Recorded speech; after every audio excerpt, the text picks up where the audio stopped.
տարիներ շարունակ տեղի թե անտեղի շատ ուժեր, տարբեր ուժերի տարբեր անուններ են կպցրել, հին, նախկին, թալանչի, ոչ թալանչի, մարդիկ փորձել են, պայքարել են այս իշխանության դեմ, բայց իշխանությունը եկավ իր անշնորհք խոսույթներով, մարդկանց վարկաբեկելով, բացարձակ հաշվի չառնելով, որ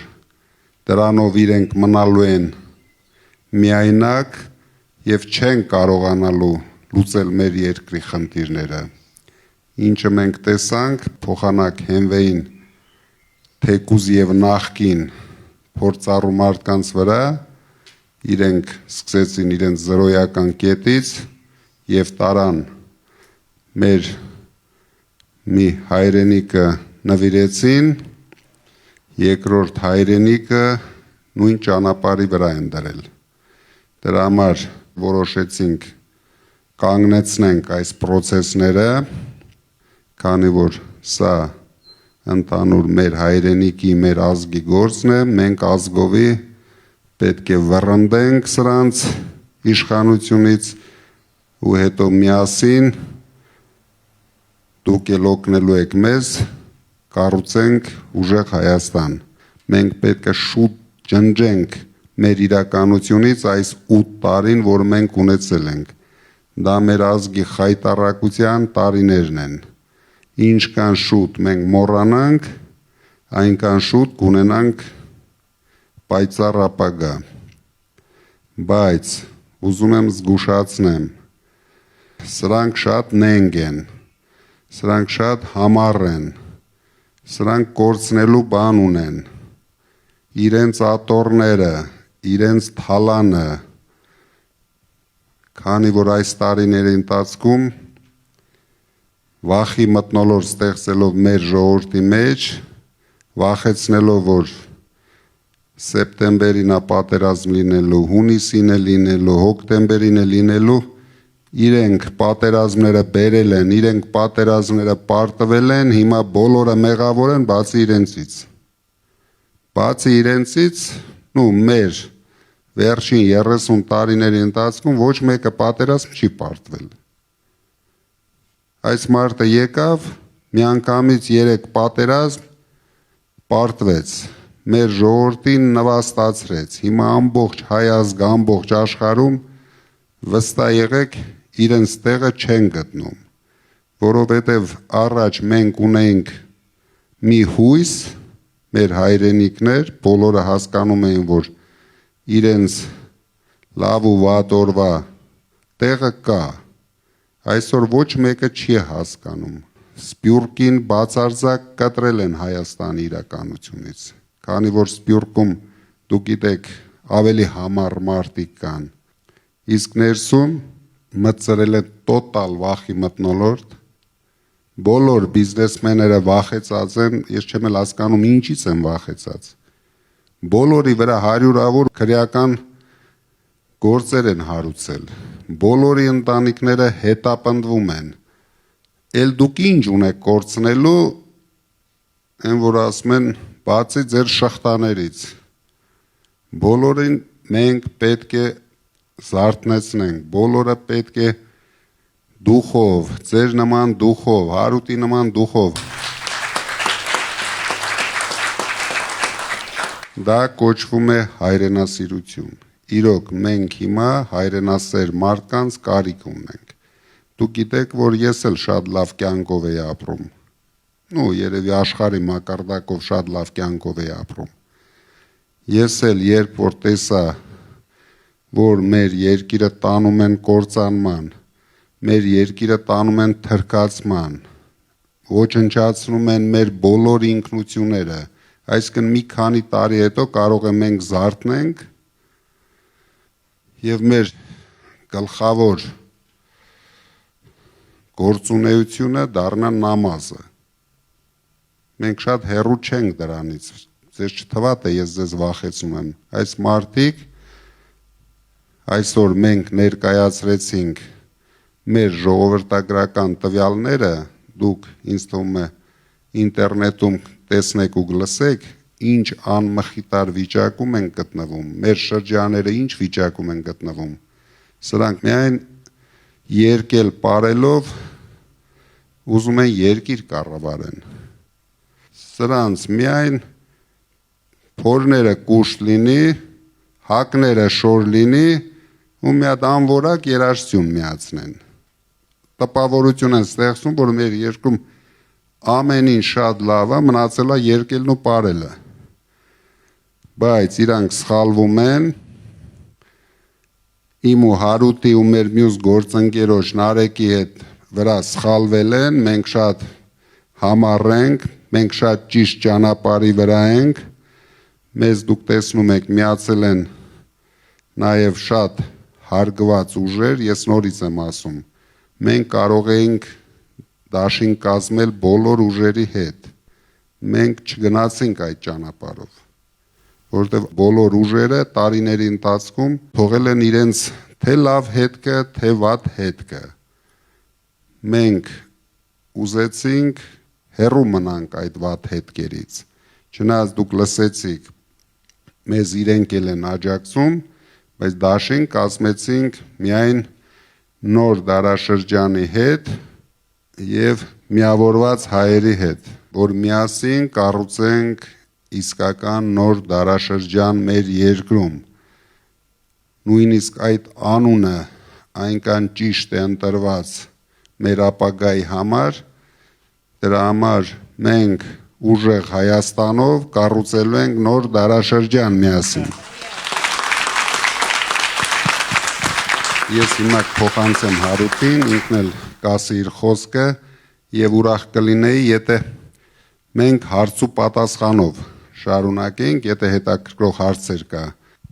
Շնորհակալություն, պարոն Կարապետյան։ Նախ ուզում եմ իմ եւ մեր բոլորի անունից շնորհակալություն հայտնել հյուրընկալության համար, ինչը այս լարված օրերին, երբ ամեն րոպեն, ամեն վայրկյանը բոլորի համար ու հատկապես նաեւ ձեր համար թանկ է, դուք ժամանակ գտաք, հատկացրեցիք, որպեսզի ավելի անձնապես անմիջական շփում ունենանք։ Մեր մեջ կան անձինք, ովքեր պատրաստվում են ձեզ հարցեր ուղղեն, հենց ձեր ասած տարբերակում։ Շատ շնորհակալ եմ, որ եկել եք։ Հիմա եթե հարցեր ունեք, Պարոն Կարապետյան, ես հիմա հարց չունեմ, ուղղակի որպես առաջարկ։ Քանի որ մենք ասում ենք փոքր բիզնեսը զրո հարկ պիտի վճարի, ես կխնդրեի նաև մեր այսպես ասած այդ ծրագրային դրույթի մեջ մտցնենք փոքր բիզնես զրո վարչարություն գաղափարը, որովհետև այսօր ամբողջ բիզնեսը տառապում է այդ վարչարության, այսինքն ոչ թե վարչարության, այլ տերորից։ Փոքր բիզնեսը տառապում է իր ձևով, մեծ բիզնեսը տառապում է իր ձևով։ Մենք ուղղակի փոքր բիզնեսի համար եւս մտցնենք այդ գաղափարը զրո վարչարություն փոքր բիզնեսի համար, մեծ բիզնեսի համար արդար վարչարություն։ Շատ կարևոր հարց եք բարձրացնում։ Մենք երբ ասել ենք զրո հարկ փոքր բիզնեսի համար, մենք նկատի ունեցել ենք, որ վարչարարությունը հասցնելու ենք մինիմումի, բոլոր տիպի։ Փոքր բիզնեսով զբաղված մարդիկ չպետք է տեսնեն իրենց հսկող մարդկանց, բայց փոքր բիզնեսի մեջ կան այնպիսի բնագավառներ, որոնք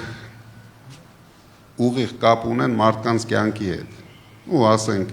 հացի փուռը չի կարող չստուգվել սանիտարական նորմաների հարցով, կամ այդպիսի հարցեր։ Մաս կտրողներին խոստանում ենք, որ վարչարարություն չի լինելու, բայց ինչը վերաբերվում է սննդի կետերին, սնունդ արտադրողներին, դա մի քիչ դժվար հարց է, բայց հասցնելու ենք մինիմումի, որ հիմնականը սանիտարական հսկողությունը բարվոք լինի։ Բարև ձեզ, հարցս արհեստական բանականությանն է վերաբերվում։ Տեսեք, այդ արհեստական բանականության հարցը Նիկոլենք դարձրել են ոնց որ իրանց մենաշնորհը, բայց մենք որպես նոր դարաշրջան գնացող ուժեղ Հայաստան, մենք պետք է այդ զենքը, որը 21-րդ դարի երկրորդ կեսի զենքն առնելու, դա պետք է մեր ձեռքում լինի, որպես ինդուստրիա եւ ոչ թե որպես յուզեր օգտագործող։ Ես պատասխանում Ուզենամ, որ դուք դրա մասին ասեք։ Ես հասկանում եմ, որ դա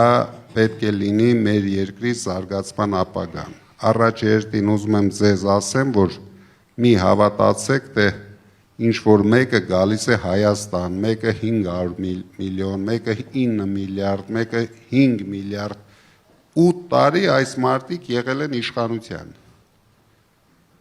8 տարվա ընթացքում մի հատ հավի բուն չեն սարքել։ Սա իրենց մասով։ Ինչ վերաբերվում է արհեստական բանականությանը, ես ես ավելին ասեմ, մենք հատուկ գոտի ենք ստեղծելու, հատուկ համալսարաններ ենք ստեղծելու, ամենալավ կադրերն ենք պատրաստելու ոչ միայն արհեստական բանականության, այլ ամբողջ թվային տեխնոլոգիաների զարգացման համար։ Դրանքից կառուցվելու են ու կազմակերպվելու են ձեռնարկություններ։ Դա մենք իրոք գիտենք ոնց ենք անելու, գիտենք ում հետ ենք անելու, դրա համար դուք կարող եք չկասկածել, դա մեր 300,000 աշխատատեղերի ստեղծման գլխավոր բազաներից մեկն է լինելու։ Քանի որ մենք ունենք իրոք շատ ուժեղ երիտասարդություն, գիտակից երիտասարդություն,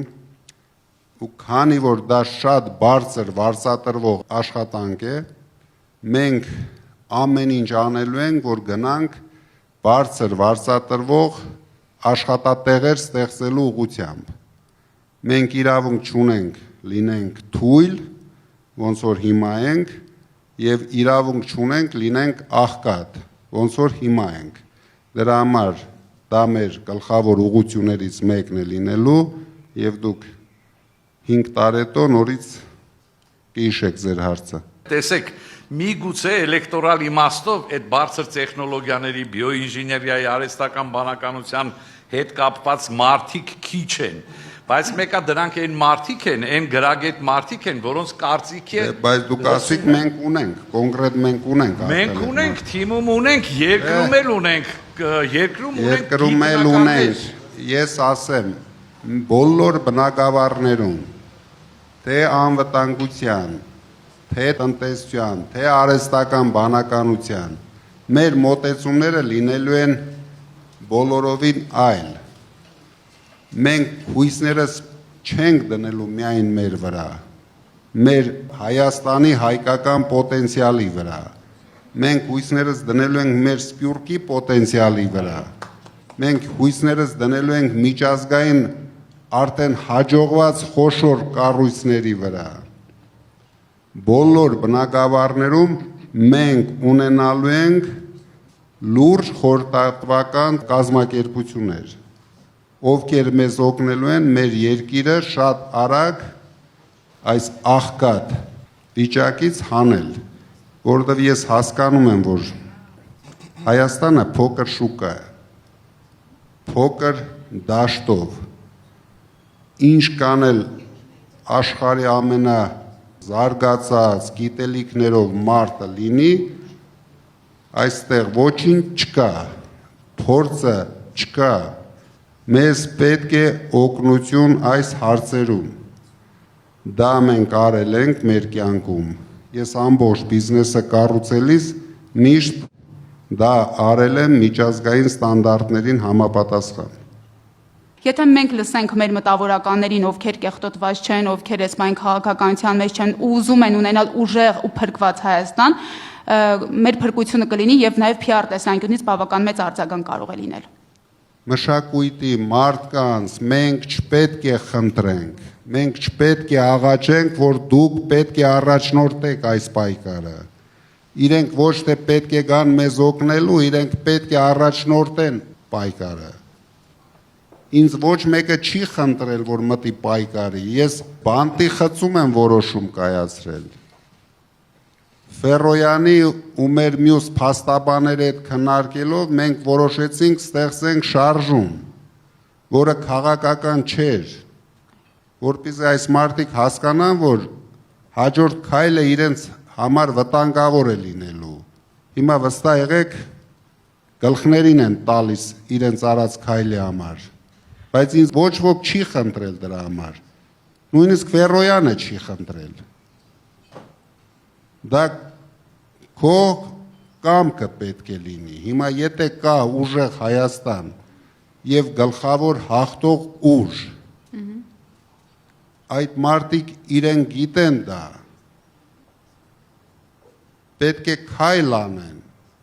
շատ հեշտ կարող են ստատուսներ գրել, քննադատել նույնիսկ մեզ, մի բան սենց չենք անում, մի ուրիշ բան սենց չենք անում, դրա համար ինչը ճիշտ է, բոլորը պետք է այդ ուղղությունը մեզ ցույց տան, մենք գոռոզ մարդիկ չենք, մենք բոլորի հետ պատրաստ ենք ճիշտ ուժերի հետ համագործակցել, մենք ունենք երկու կրիտերիա, մաքուր ձեռքեր եւ մաքուր անցյալ, ով համապատասխանում է այս կրիտերիաներին, բոլորի հետ մենք պատրաստ ենք համագործակցել։ Չկա մարդ, որ մենք ասենք, սա լավ է, հետո մենք իրենց կարիքը ունենք։ Այո։ Այսինքն բոլոր կուսակցությունները, ում հետ մենք հիմա համագործակցում ենք, իրեն ձայն են բարձրացրել, ասել են, որ մենք աջակցում ենք ձեզ եւ պատրաստ ենք ձեզ հետ քայլ անել։ Մենք էլ եմ ասում, գոռոզ մարդիկ չենք, առավել եւս հիմա մենք իրենց կարիքը ունենք։ Մեր պայքարը միայնակ մարդու պայքար չի, պետք է բոլորս միասին պայքարենք, բոլորս։ Ես պատրաստ եմ հանդիպեմ մեր մշակույթի կարկառու գործիչների հետ, լսեմ իրենց խնդիրները, բայց մենք նույնիսկ այս դեպքում մեր ծրագրում ներառել ենք, որ ինչպես մանկավարժների, այնպես էլ մշակույթի գործիչների աշխատավարձերը 5 տարում 150%-ով բարձրացնում ենք, համամասնորեն ամեն տարի, ոչ թե 5-րդ տարին։ Այսինքն մենք մեր քայլը արել ենք իրենց։ Մնացածը արդեն իրենց խնդիրն է, ոնց կարձագանքեն, ինչ կանեն, մի անհանգստացեք, մենք մեր գործը գիտենք, մենք գնում ենք հաղթանակի եւ այդ հաղթանակը մենք ունենալու ենք։ Իրենք հենց դրանից սկսեցին, սկզբից ջնջեցին մեր էլիտան, որտեղ երբ կարող ես կառավարել, երբ հակազդեցություն չկա, ընդհանրապես առաջի հակազդեցությունը դուք գիտեք, մշակույթի մարդիկ են ձևավորում, բայց հիմա ցավոք Հայաստանում այլ մթնոլորտ է։ Դուք տեսնում եք եւ լսում եք ամեն օր մեր անմեղ մարդկանց գլխին սարկում են, ձերբակալում են, կալանավորում են, բայց ինձ թվում է նույնիսկ հայ ժողովուրդը զարմացած է, որ այդքան ապօրինություններից հետո մեր շարքերը ամեն օր կրկնապատկվում է։ Տեսնում են ինչքան ուժեղ մարդիկ ունենք մենք։ Ոչ մի մարդ չունենք, որ ընկճվել է, որ հետ է կանգնել իր պայքարից, Գոհարը դատարանից ուղիղ գնացել է օֆիս պայքարելու, որ 3 երեխայի մայր էր, նույնիսկ չի գնացել ամբողջ գիշեր դատարանում լինելով, երեխաներին տեսնելու, ուղիղ գնացել էր օֆիս պայքարելու համար։ Սա է հայրենասիրությունը, սա է թիմը։ Թե չէ ասենք ամեն մեկը, ես լավ գիտեմ, մեզ էլ շատ սիրուն քննադատողներ կան, կասեն կարելի է էսի սենց անել, կարելի է, եկեք անենք, առաջարկություն տվեք ինչ անենք։ Թե չէ նստել տունը ստատուս գրելու մեզ առաջարկել ինչ-որ ճանապարհ, որը մենք չգիտենք հետո ուր է տանելու,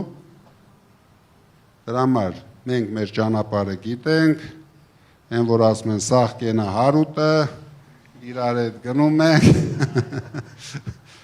ես հանգիստ եմ,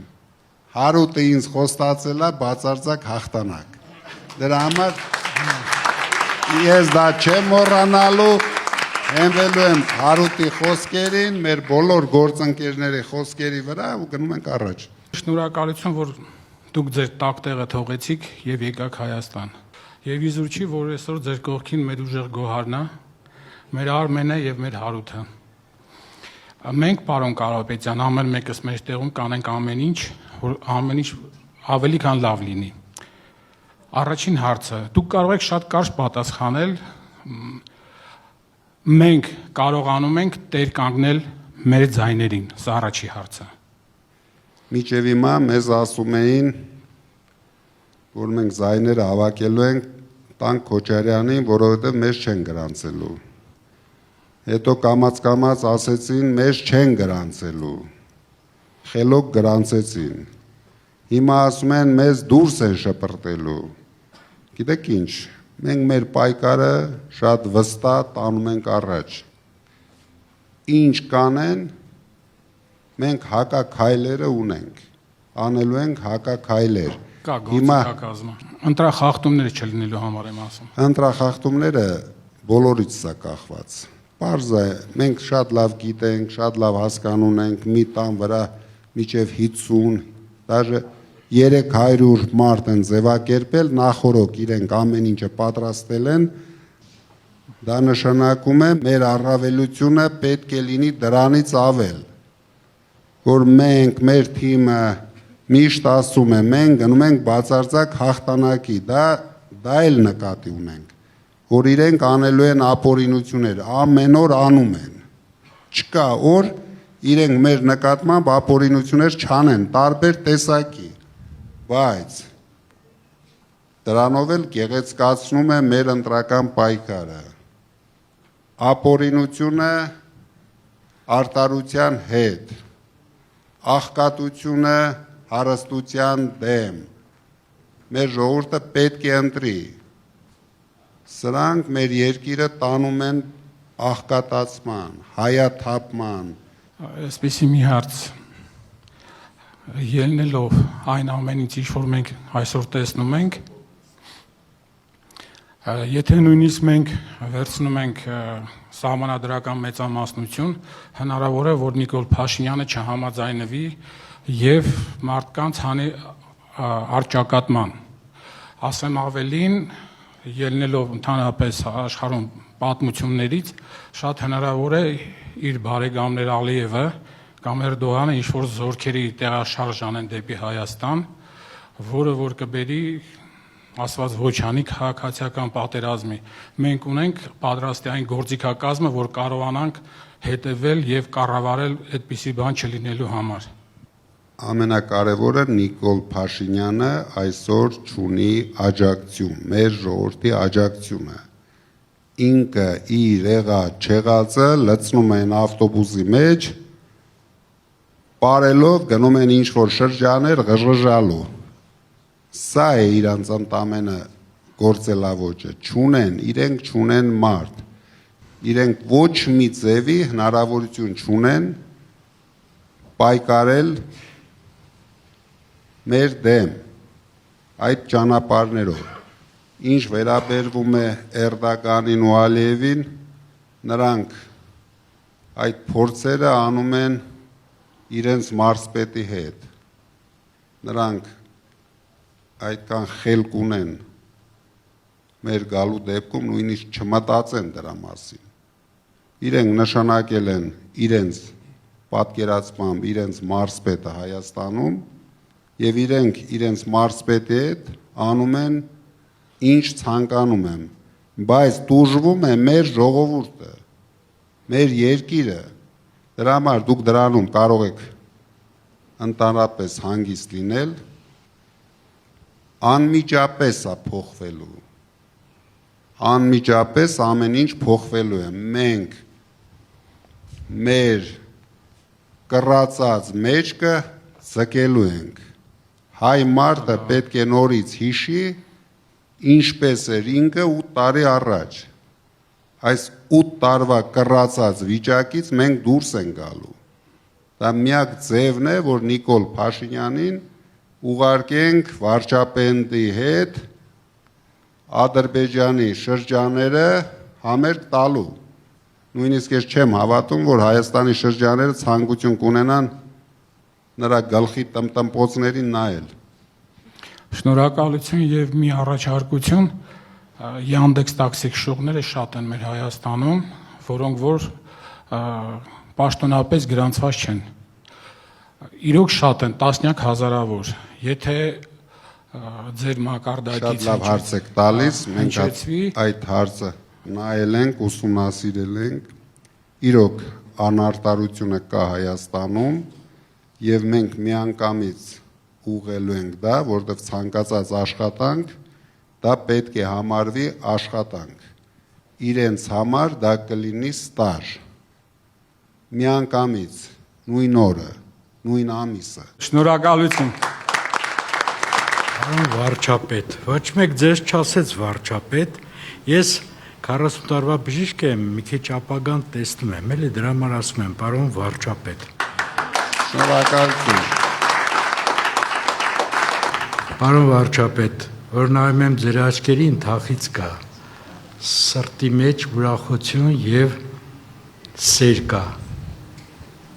Եվ կա ժպիտ, որը խոսում է ձեր հոգու հայելին է եւ խոսում է ձեր մեծության վրա։ Ես շատ ուրախ եմ, որ վերջապես տեսնում եմ մի մարդու, որը կարող է այս երկիրը այս ճղճին վիճակից հանելու։ Մենք այս չարի վերջը տալու ենք մեր բարիությունով։ Մի անհանգստացեք։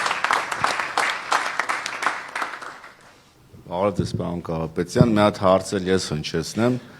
Հնարավորինս արտաքին քաղաքականության մասին էլ խոսացվի։ Ես ասում եմ, մենք ունենալու ենք շատ լավ հարաբերություններ Ամերիկայի Միացյալ Նահանգների հետ, Ֆրանսիայի հետ, Ռուսաստանի հետ, մեր հարևան երկրների հետ։ Բայց ունենալու ենք այդ հարաբերությունները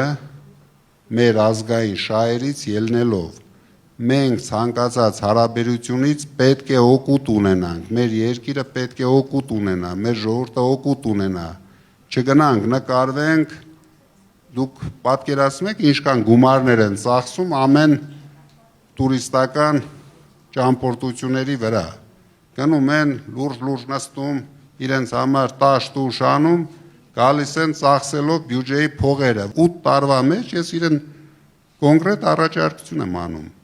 Կոնկրետ մեկ օգուտ $100 գրպանից հանի ցույց տա, որ գոնե 5 անձամբ $100 ստացել։ Այս մարդիկ բացարձակ չեն հասկանում, որ գլխավորը գումար աշխատելն է, ոչ թե գումար ծախսելը։ Մենք լինելու ենք գումար աշխատող կառավարություն։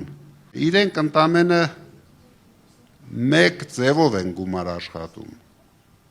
Վարկեր են վերցնում, տանում ասֆալտ փռում։ Այսինքն ուրիշ բան 8 տարվա մեջ դե մենք հայտարարություն ենք անում։ Թող ցույց տան։ Եթե արել են մի հատ գործարան ցույց տան։ 8 տարվա մեջ գոնե մեկ գործարան բացի մեր կառուցած 10 գործարաններից այս 8 տարվա մեջ թող մի հատ ցույց տան 200 մարդ աշխատող հիմնարկ։ Դուք պատկերացնում եք դա ինչքան արդեն նույնիսկ խոսք չունեմ ասելու, բացատրելու, մարդիկ 8 տարի ինչով են զբաղված եղել։ 8 տարի այս մարդիկ խապելով ժողովրդին հայաթափել են մեր սահմանամերձ տարածքները։ Հիմա որ փակում են 230 հատ դպրոց, ում համար են փակում։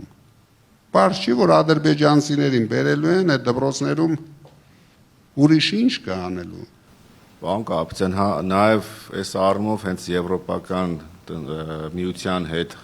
տնտեսական առումով զարգացման հետ կապված կարելի ավելի շատ Եվրոմիությունը մեր համար լինելու է կարևոր գործընկեր։ 800 միլիոնանոց շոկա է այնք Իրանից նաև։ 400 միլիոնանոց է, բայց շատ հարուստ շուկա է, դրա համար ես ասում եմ ցավ է, որ մենք ընդամենը կարողացել ենք 30 տարում ունենալ $200 միլիոն շրջանառություն, ոչ թե օգուտ, շրջանառություն։ Դրա համար ես ձեզ վստահեցնում եմ, այդ հարցերում դուք մեզ վստահեք, նույնիսկ մենք հարցումներով ենք տեսնում, որ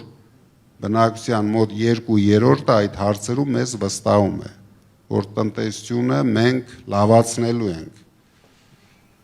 Եվրոմիությունը կարևոր գործընկեր է, Ֆրանսիան շատ կարևոր։ Ես ասել եմ, որտեղ ապրում են մեր հայրենակիցները, մեր հայերը, այդ պետությունների հետ մենք պետք է ունենանք շատ լավ հարաբերություն, որպեսզի այդ մարդիկ իրենց տվյալ երկրներում իրենց լավ զգան։ Իսկ ինչպես կարող ենք մենք փչացնել հարաբերությունը, թշնամացնել Ռուսաստանի հետ, եթե Ռուսաստանում 3 միլիոն հայ է ապրում, մոտ 3 միլիոն տարբեր թվեր են ասում, ես հաստատ համոզված եմ, որ վստահ եմ, որ իրենք ոչ մի քայլ չեն անելու, սրանք Եվրոպայի տեղը չգիտեն նույնիսկ, ձեռները բռնես տանես Եվրոպայի ցանկացած մայրաքաղաք, էլ հետ չեն կարողանա գան Հայաստան, ինչ Եվրոպա սրանց համար։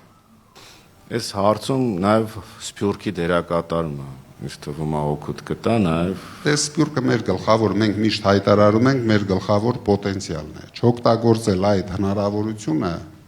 ընդամենը մի հատ սահմանադրության մեջ 148 հոդված են դրել, որով սահմանափակում են Սփյուռքի ներկայությունը Հայաստանի կյանքում։ Այսինքն մենք կարող է հիմա Ամերիկայում ունենք աշխարհի ամենատաղանդավոր տղան, ով կարող է 5 օրում Հայաստանի համար անի ավելի շատ, կամ բոլորս միասին 30 տարում։ Բայց այդ մի հոդվածով մենք իրեն ասել ենք խելոք նստի տեղդ։ Հանկարծ մեր կողմը չնայես, այստեղ միայն ուրախ ավտոբուսի ժողովուրդը իրավունք ունեն երկեն պարեն։ Դա է խնդրեմը, որ մենք վախենում ենք, միշտ ենք վախեցել դրսի մարդկանցից։ Մենք չպետք է վախենանք, մենք պետք է խնդրենք, խրախուսենք, որ իրենք իրենց նոր գաղափարներով, նոր մոտեցումներով կան օգնեն զարգացնենք մեր երկիրը։ Գեր նպատակը զարգացնենք մեր երկիրը, որ չվախենանք Ալիևի, չվախենանք հարևան մյուս պետությունից, միայն թույլն է վախենում։ Ուժեղ երկիրը չի վախենում ոչ մեկից։ Ճիշտ հարաբերություն կառուցող երկիրը չի վախենում ոչ մեկից։ Եթե դու վստահություն ես ներշնչում քո գլխավոր գործընկերների հետ, հաստատ իմացեք, նրանք միշտ քո կողքին կանգնած են լինում, թե Ամերիկան, թե Ռուսաստանը, թե հարևանը, ուրիշ տարբերակ մենք չունենք, քանի որ ինչքան հնարավոր էր արդեն վարկաբեկեցին ու փչացրեցին, ու ամեն օր դա անելու են։ Ալիևը նստած հայտարարելու է, այս մարդը գնալու է թմբուկ նվագի, որտեղ նույնիսկ վախենում է։ Լրագրողները երբ ինձ հարց տվեցին, բախի եք սենց ասում 300,000 ադրբեջանցիների մասին, ես ասեցի, եթե չկա 300,000 ադրբեջանցիների մասին խոսք, Ալիևը հայտարարել է։ Թող բարձրանա ազգային ժողովի ամբիոն, հիմա նույնիսկ համաձայն եմ այն կառավարության հարց ու պատասխանի ժամանակ թող ասի, չի կարա գա, չի գա 300,000 ադրբեջանցի։ Վախի չի ասում, արդեն 2 շաբաթ անցավ, որտեղ վախենում է, որտեղ ինքը գիտի իր գլխի գալիքը, բայց դա կապելու է նորից հայ ժողովրդի գլխին ու հայտարարելու արդեն 5-րդ հանրապետություն մենք ունենք։ Կիսա հայկական, կիսա ադրբեջանական հանրապետություն, նոր հռչակագիր է մեզ պետք։ Էսա